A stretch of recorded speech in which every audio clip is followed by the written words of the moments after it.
আমি এই হাদিসটির প্রেমে পড়ে গেছি।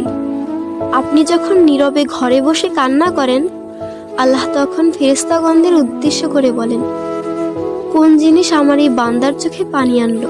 ফেরেশতাগণ বলেন, আপনার বান্দা সুখে নেই, আপনার বান্দা অনেকদিন হাসেনি। এই বলে ফেরেশতাগণ কান্না করতে থাকেন এবং আল্লাহকে বলেন, হে আমার রব, আপনি জানেন আপনার এই বান্দার হৃদয়ে কি রয়েছে, অতএব আপনি তার জন্য সবকিছু সহজ করে দিন। আল্লাহ বলেন, আমার এই বান্দা এমন কিছু জীবন থেকে হারিয়ে ফেলেছে যা সে অধিক ভালোবেসেছিল।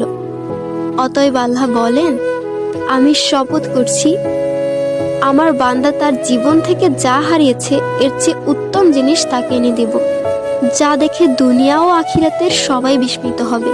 আলহামদুলিল্লাহ।